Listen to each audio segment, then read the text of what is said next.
The Great Leap Forward was meant to lift China into a utopian future. Instead, it plunged the nation into the deadliest famine in human history.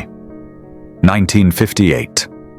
Mao Zedong's Great Leap Forward set out in an ambitious move to overtake Great Britain, the mother of the Industrial Revolution, in steel production. In a radical bid to realize Mao's grand dream, villages quickly became communes, backyard furnaces burned bright day and night, and fields were left untended. Reports of success soar on paper, but the grain was vanishing from real lives. What turned a utopian dream into famine and even cannibalism? Disaster Register, we bring you true and tragic tales. Please like and subscribe during this video. Mao Zedong launched his ambitious vision for the Great Leap Forward in 1958. A grandiose plan that demanded nothing but miracles from the Chinese population. He declared China would overtake Britain in steel production within 15 years, an impossible feat that proved disastrous in practice. Private farms, the foundation of China's rural life for centuries, were abruptly dissolved and replaced by massive people's communes. Families who once tended their own plots now worked collectively, completely dependent on food rations from communal kitchens that were introduced at the time. These communes provided China's steel industry with an unprecedented amount of labor. However, the industry soon faced a shortage of imported iron. By mid-1958, Mao's relentless push for rapid industrialization led the Chinese state to promote indigenous metallurgical methods, resulting in the establishment of backyard furnaces.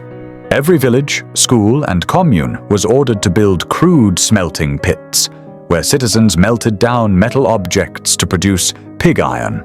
Although the 1958 effort reached its target of 10.7 million tons, over 3 million tons were unusable. As Mao's Great Leap Forward continued to gain momentum, China's countryside was thrown into disarray. In pursuit of impossible steel quotas, nearly a third of the rural labor force abandoned the fields to feed the frenzy of backyard furnaces. Fields that once thrived with crops were abandoned, their caretakers melting metal instead of planting seeds. Meanwhile, radical new farming techniques championed by officials, such as close planting and deep plowing, further devastated the land. Farmers were ordered to sow seeds shoulder to shoulder, under the false belief that plants of the same class would help each other grow. In reality, overcrowded crops suffocated one another, while deep plowing buried seedlings beyond reach of sunlight and air. This resulted in a catastrophe as yields collapsed greatly, but the fear of punishment kept anyone from admitting it. Then came the Four Pests campaign. Sparrows and other natural predators were accused of eating precious grain and were hunted to near extinction. When the sparrows fell dead, locusts and other insects multiplied unchecked, devouring what little was left of the harvest. Despite all these, official reports painted a different picture. Local cadres, terrified of being branded disloyal, faked miraculous harvest numbers to please higher authorities. These inflated figures led to even higher state grain quotas, grain that did not exist. The government seized vast amounts from already starving villages, leaving empty granaries and full reports. On paper, China was thriving. In reality, millions were starving. By the summer of 1959, the illusion of abundance peddled by the exaggerated reports of record harvests had crumbled. The grand promises of the Great Leap Forward finally gave way to the grim reality. China was deep in the grip of famine. Food shortages had reached a critical point, and the grain rationing system's ration cards became the last hope of the starving citizens. But the ration cards did little to alleviate the widespread hunger. Soon, starving villagers were left with no choice but to turn to whatever they could find. Elm bark was stripped from trees and boiled into bitter pastes. Grass, roots, and wild weeds became daily meals. Some grounded leaves into powder to mix with water, a thin gruel that did little to ease the pain of hunger. As the flames of famine raged across the land, granaries in many regions remained full. They remained sealed under lock, and guarded for state use or export. This indifference to the suffering of countless people was Mao's way of showing the world that everything was fine, but the consequences were beginning to worsen. An epidemic of edema had begun to spread. Peasants suffered from swollen limbs and hollow eyes, and their bodies were bloated. The single vector of this incommunicable disease was starvation. Mothers, desperate to feed their children, traded family heirlooms, wedding jewelry, or even the clothes on their backs for a handful of grain or bowls of rice. The signs of malnutrition spread like a haunting uniform. Countless children had rust-red hair from protein deficiency, skeletal frames with swollen bellies, and eyes dulled by exhaustion. Symptoms of the deadly kwashiorkor.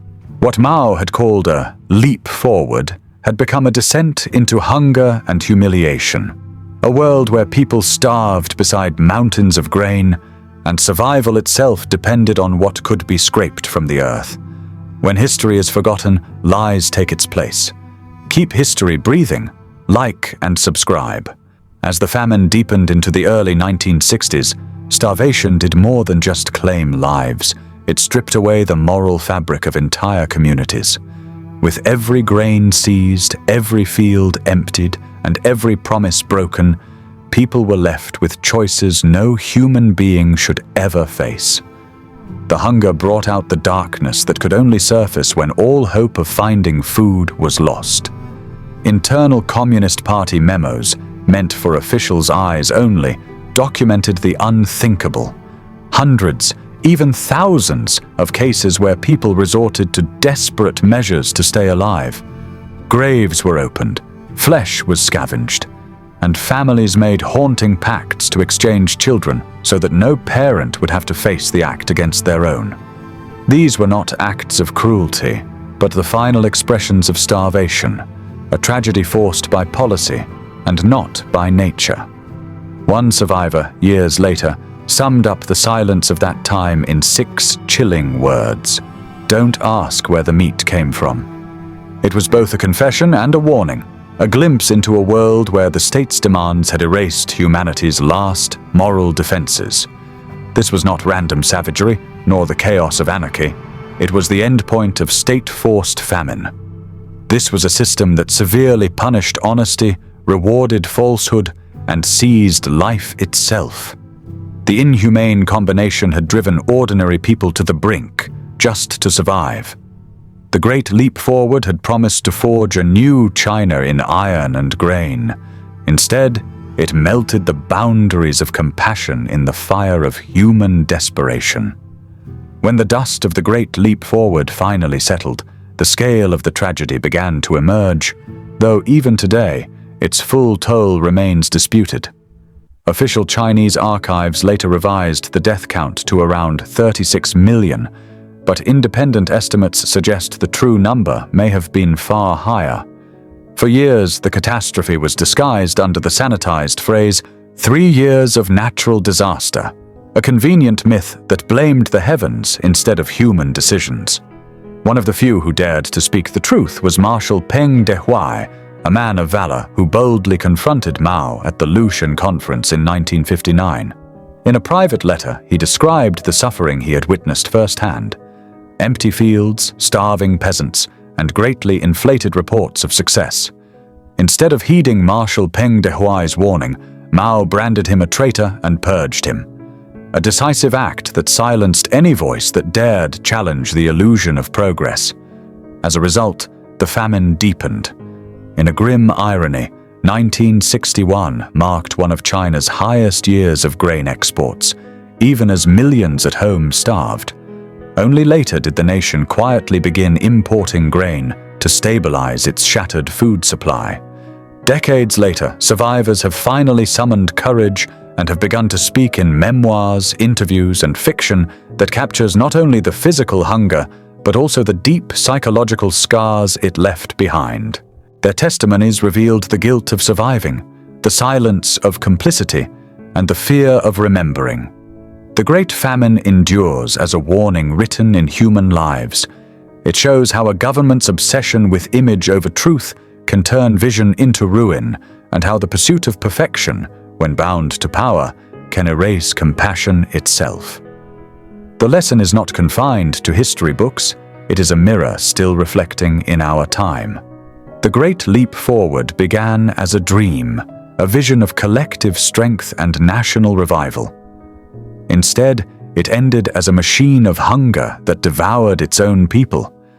Policies driven by blind ambition, inflated quotas, and a climate of fear transformed fertile fields into graves. The tragedy was not inevitable. It was engineered by faith in ideology over reality and image over truth. To remember the victims is to reject the notion that suffering can ever be a necessary sacrifice for progress. Their silence should not be buried under slogans or rewritten by politics. History's true honor lies in remembering, stubbornly, honestly, and without obedience to power. Because forgetting, more than famine itself, is how such horrors begin again.